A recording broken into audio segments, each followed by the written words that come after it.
Et la team, j'espère que vous allez bien. Je voulais juste vous faire une petite vidéo un peu particulière, juste me poser et vous parler en fait de comment j'ai vécu la formation, comment je la vis et quel type de pression j'ai pu ressentir, comment on peut gérer tout ça. Et ça dépend après de la sensibilité de chacun et de comment les gens gèrent leurs émotions tout simplement. Donc on s'engage dans quelque chose de court mais d'intensif, hein. C'est assez paradoxal comme formation sur deux points, dans le sens où ben, moi j'aime bien dire que par exemple la TPL et la formation dans sa globalité est une sorte de marathon sprinté, dans le sens où ben, quand vous allez passer votre première session, le temps que vous donnez tout et vous fumez pour la première session et que vous avez plus de jus pour la seconde, voilà. Donc mais il faut quand même avoir un sacré rythme de croisière parce qu'il faut pouvoir assurer, parce que ça arrive très vite.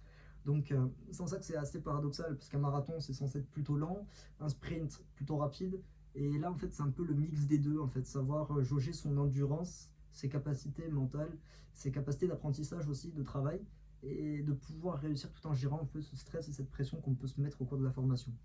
Ensuite, c'est un deuxième paradoxe dans le sens où ben, on ressent énormément de pression, soit voilà, qui est plutôt négative ou positive selon les gens et selon voilà, le profil de la personne. Et pourtant, on fait quelque chose qui nous passionne et qu'on adore. Alors oui, c'est sûr qu'il y a certains modules qui vont plus nous passionner que d'autres, hein. Tout dépend de la sensibilité de chacun vis-à-vis d'une matière. Mais dans la globalité, on fait quelque chose qui nous passionne et dont on a toujours rêvé. J'espère en tout cas que pour la majorité des gens qui s'embarquent dans un tel parcours, que ce soit en public, peu importe les voies, qu'ils le font par passion et parce qu'en fait ils veulent réaliser un rêve d'enfant, obtenir le Graal qui est d'obtenir une place dans un poste de pilotage à la sortie d'une école. Mais voilà, c'est une formation qui est quand même stressante, où il y a une certaine pression, voilà, parce que pour la plupart on est quand même assez jeune, on sort soit du lycée, soit on a fait une ou deux années supérieures à l'école, ou soit on s'est un peu perdu, puis voilà, parce qu'on nous a souvent découragés en nous disant ah, mais tu n'y arriveras pas, faut être bon en maths et tout, du coup on s'est un peu perdu, puis après on se dit mais attends, mais non, en fait, putain, je suis tombé sur ce mec là, il a dit ça, les gars, allez voir mes TikTok. Non, je rigole, ou allez voir mes vidéos Insta. La petite pub. Non, mais pour de vrai, en fait, on y revient parce qu'on arrive à trouver du coup des solutions et des alternatives justement à nos problèmes, souvent liés à des préjugés qu'on peut trouver sur internet, et souvent aussi laissés par nos professeurs, hein. Mon professeur qui nous disait de faire prépa à tout prix ou de passer par l'armée, des écoles privées, enfin il m'en a jamais parlé, c'est vraiment de moi même en fait que voilà, que j'ai fait les recherches et que j'ai trouvé ce genre d'école et ce genre de formation, que sont les ATO, ou que ce soit en intégré ou en modulaire. Voilà. Mais on s'y retrouve. Puis déjà, avant de commencer la formation, ben, on a une appréhension, qu'est-ce qu'on va faire? Qu'est-ce qu'on va faire au cours de cette formation? Voilà, qu'est-ce qu'on va aborder comme sujet? Ensuite, il y a ben, la pression de réussir sa première session d'examen, parce que c'est l'inconnu, encore une fois. Après, il y a la deuxième, on est un peu moins stressé. Puis la troisième, on est quand même bien stressé parce qu'on a envie de faire un perfect, parce qu'on n'a pas envie de prendre une quatrième session et prendre, ben, perdre du temps tout simplement pour passer un examen suivant lors d'une session qu'on prend parce qu'on en a raté un lors de la troisième. Moi, par exemple, j'ai raté navigation générale, General Navigation, GNAV, pour ceux qui utilisent le terme coutumier. Euh, j'ai raté Genève une fois, de très peu. J'étais bien dégoûté, ça met un sacré coup au moral parce qu'on a bossé quand même. Alors peut-être qu'on a mal bossé, c'est possible. Et puis on se remet en question assez facilement, surtout que c'est le plus dur. On se dit, mais imagine, je le rate une deuxième fois, une troisième, et imagine en fait, je le rate quatre fois et je suis obligé de redoubler. Voilà. Donc vite, on peut tomber dans un cercle vicieux qui peut être hyper toxique. Et là, le but en fait, c'est de vous dire, ben, alors attendez, qu'est-ce que j'ai pas compris? Euh, d'accord. Ensuite, on sait que le stress, la pression qu'on peut se mettre de ce style-là n'est pas positive pour vous, elle va juste vous handicaper. Quelqu'un qui travaille avec un stress énorme va avoir beaucoup plus de mal à retenir les choses que quelqu'un qui travaille, on va dire, de manière détendue, ou du moins avec une pression positive, avec, on va dire, un certain enthousiasme de travailler. Mais, euh, mais voilà, donc bon, c'est vrai que pendant deux trois jours, j'ai un peu broyé du noir. Puis après, je me suis dit, bon, écoute, tu vas te réserver un petit créneau chaque jour pour bosser Genève. Et comme ça, voilà. Et puis avant la semaine d'examen, tu le bûches à fond, comme ça, tu es sûr de l'avoir. Voilà, Genève, coûte que coûte. Euh, donc voilà, on a ce genre en fait de pensée là. Et moi, j'ai su quand même bien rebondir. J'ai été bien entouré, que ce soit par ma famille, par mes amis, hein. Parce que comme c'est quelque chose qui nous tient à cœur de bien faire, parce que bon, ben, on a envie forcément de réaliser notre rêve. Puis d'un côté, ça fait peur, parce qu'on se dit, ben, si je le rate, mais aussi, comment dire, aussi insignifiant cela soit-il, juste un échec, pour quelqu'un qui fait cette formation-là, ça peut être gros. et ça peut être dur à digérer, et donc il faut savoir épauler ses camarades, savoir s'épauler soi-même, et avoir aussi un bon entourage qui vous encourage dans ce genre d'épreuve-là, parce que c'est jamais facile d'avoir un échec, hein. Voilà, donc il y en a qui disent, bon, bah, c'est pas grave, je l'aurai la prochaine fois, d'autres qui stressent, et voilà, ça dépend encore une fois de comment on le prend. Moi, j'ai été un peu, bon, ben, là, je commençais à flipper, et puis après, je me suis dit, écoute, on va rationaliser les choses, on va poser carte sur table, qu'est-ce qui se passe? Voilà, tac, il y a ça, il y a ça, il y a ça, ça après chez où tu penses, ça, tiens, les cartes, bam, est-ce que tu peux trouver une solution? Boum, les rumlines, les great circle, les trucs comme ça que t'avais pas trop compris, la convergency, là, tac, tac, tac. Voilà. Et quand vous allez pas bien, malgré le fait qu'on soit quand même assez indépendant en tant qu'étudiant, parce qu'on est dans une formation qui est quand même assez professionnalisante et qui a pour but en fait de nous donner une certaine initiative et une certaine maturité en fait, parce qu'on n'a pas de devoir en rentrant à la maison, c'est de vous-même que vous allez travailler et apprendre pour réussir, hein. Voilà, on vous oblige à rien, hein, si vous voulez, voilà. Vous pouvez ne pas bosser et puis bon, bah, tout rater, mais ça c'est votre libre arbitre à vous. Mais ce que je veux dire, c'est voilà, on pousse quand même à être assez indépendant, autonome, mais d'un autre côté, on est dans un milieu où la sécurité prime, et que ce soit par rapport à des soucis, ben, je veux dire, entre guillemets, mentaux. Quand je dis soucis mentaux, des soucis de morale, en fait, j'ai envie de vous dire, parce que voilà, on a des hauts, des bas, et c'est comme ça. Mais ce que j'ai envie de vous dire, en fait, c'est que vous pouvez en parler, on vous accablera jamais parce que vous vous sentez pas bien, parce que vous avez une certaine pression.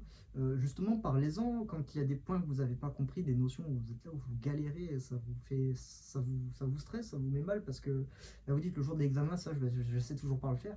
N'hésitez pas à aller voir les instructs pour vous expliquer cette, comment dire, cette notion en détail pour pouvoir justement la maîtriser.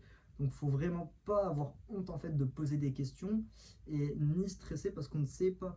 Euh, on est là pour nous expliquer, on est là pour apprendre. Donc, ne vous en faites pas, j'ai envie de vous dire. Et justement, quand vous ne savez pas, ben, posez les questions. C'est toujours mieux. Il n'y a pas de questions bêtes et encore moins dans ce milieu-là.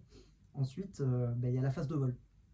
Alors, on passe du tout au tout parce que la phase de vol est ben, aussi lourde, j'ai envie de dire, que la phase théorique. Beaucoup de monde vous diront que non, c'est une phase qui est plutôt simple, plutôt chill et tout. C'est vrai, ça dépend. Après, quand les instructeurs vous posent des questions sur la théorie et que vous êtes là, voilà, ça, ah, vous avez compris. Voilà.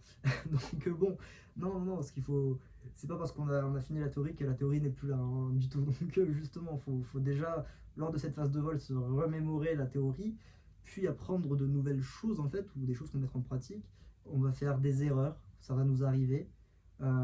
Encore une fois, si vous faites une erreur en vol, ce n'est pas grave.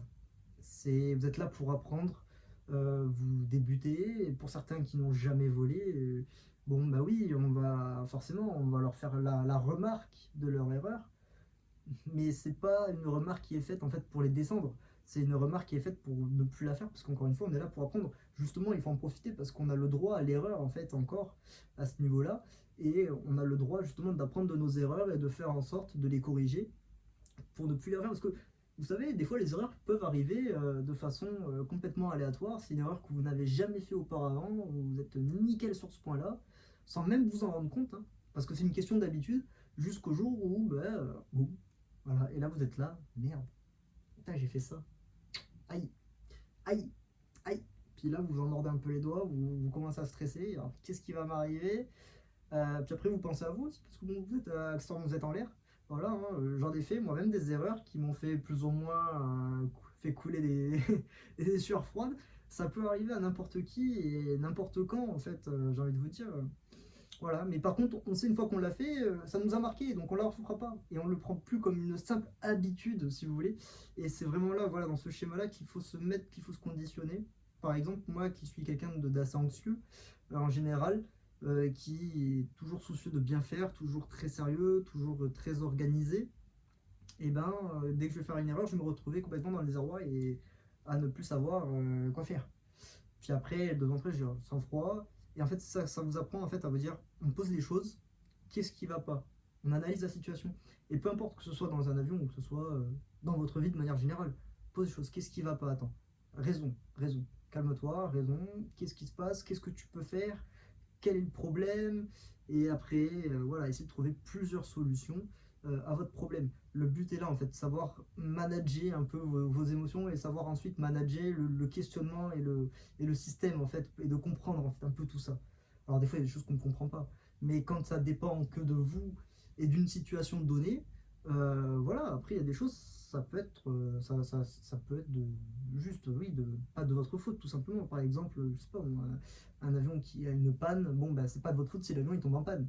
À part si par exemple, je sais pas, vous avez fait une erreur de manipulation, bah, vous mettez le réservoir droit sur emergency alors qu'il est vide, bon, bah, boum, plus d'essence, pas de moteur. Oui, bon, ben là, oui, c'est de votre faute, c'est une erreur d'inattention. Mais par exemple, je sais pas, si l'avion a un problème, que ce soit de trim, de gouverne, d'AP, c'est des choses que vous pouvez pas prévoir. Un problème de com, voilà, la radio qui tombe en panne pendant un vol, c'est pas de votre faute. Mais voilà, faut savoir en fait analyser les situations, savoir se remettre en question et savoir aborder la chose de manière j'ai envie de dire un peu ouais, d'un angle, voilà, d'une prise en hauteur. Savoir voir les choses de façon globale, puis petit à petit assembler les pièces du puzzle dans l'ordre pour pouvoir justement régler le problème. Et ça, c'est quelque chose que vous allez apprendre en fait pendant la TPL, un peu comme j'ai eu pour Genève par exemple, où j'étais là complètement dans le noir, et puis d'un coup je me suis dit, attends, on va mettre la lumière, on regarde, toutes les pièces sont là, d'accord, maintenant on va les assembler une par une et on va trouver une solution. Voilà. Donc le but, c'est vraiment ça. Après, il y a des choses, bon, ben voilà, en phase de vol qui vont être un peu plus handicapantes. Par exemple, moi, je suis cloué au sol pour un problème médical. Bon, bah, c'est pas jovial parce que je peux pas voler, je peux pas jouer de la guitare.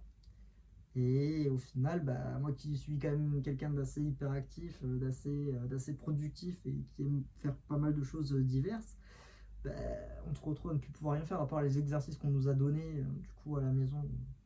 Voilà, ben on peut pas faire grand chose. Donc c'est des situations aussi où on va être stressé parce qu'on a l'impression de régresser, on prend du retard et bah forcément c'est pas quelque chose d'agréable et c'est quelque chose d'assez anxiogène au final parce qu'on a l'impression de rien faire. Alors c'est quelque chose que j'ai ressenti par exemple après la théorie. Alors il y en a beaucoup qui ressentir un soulagement. Moi je sais pas pourquoi, dans ma tête j'avais l'impression que j'allais avoir un autre examen et que je vais me dire putain, je suis en train de rien faire là. Je suis en train juste de profiter des jours de congé que j'ai et j'ai l'impression que quand je vais rentrer en cours, je vais me faire tuer. Non, au final, non. Et ça fait du bien aussi de savoir se détendre, de savoir s'ennuyer un peu et de rien faire. Soit de, je sais pas, de méditer, de lire, de regarder des vidéos, de jouer aux jeux vidéo, de s'occuper des poissons. D'ailleurs, ils sont arrivés, il faudrait que je vous montre. Les petites mascottes, elles sont là. Mais voilà. Donc, c'était vraiment en fait une petite vidéo voilà, que je voulais vous faire concernant la formation, concernant le stress qu'on peut ressentir au cours de la formation et vous dire que voilà, quand vous êtes dans le brouillard ou vous êtes dans le noir, c'est soit vous mettez le ventilateur pour faire en aller le brouillard, soit vous mettez la lumière pour enlever le noir. Et à partir de là, comment dire, vous mettez la lumière, vous regardez le problème vu d'ensemble, et puis après vous vous attaquez au point précis sans vous prendre la tête. Voilà le but. Et vous allez voir qu'en faisant ça, vous allez vous détendre, vous allez être moins stressé. Le fait de travailler va aussi vous détendre parce que quelque part, oui, alors, on travaille parce qu'on est stressé, mais on travaille pour se détendre. Oui. Parce qu'on apprend des choses, on commence à maîtriser des choses, et quand on maîtrise, on est là. Voilà, j'ai bien bossé, je suis content. Et le but, il est là. Parce qu'il ne faut pas oublier que le cerveau, est quelque part, est un muscle, et vous avez une certaine mémoire musculaire, hein, j'ai envie de vous dire. Voilà, et un peu pareil, vous avez la mémoire du cerveau, et le cerveau, il faut le faire travailler constamment sur plein de choses. Et il faut toujours, en fait, s'entretenir. Voilà, c'est pour moi les points les plus importants, c'est être régulier sans se mettre la pression, mais bosser. Il y a un temps pour bosser, un temps pour s'amuser, et puis quand on bosse, et quand on a des événements voilà, comme ça qui sont un peu compliqués, que ce soit là, le cas que je puisse pas voler, ou le cas, comment dire, d'un examen raté, c'est donc nos stress, nos presses, voilà, on se calme, qu'est-ce qu'on peut faire pour gérer la situation le mieux possible, qu'est-ce qu'on peut faire pour ne pas trop prendre de retard, qu'est-ce qu'on peut faire pour maintenir ses connaissances euh, à jour. Et voilà, en fait, c'est tout ce que j'avais à vous partager aujourd'hui dans cette petite vidéo qui a été assez longue et je pense qu'il sera un peu ennuyante pour la plupart des gens. Mais bon, sur ce, je vous souhaite une bonne fin de journée, une bonne soirée, faites attention à vous et puis courage, courage, courage à tous. Et sur ce, ciao les gars.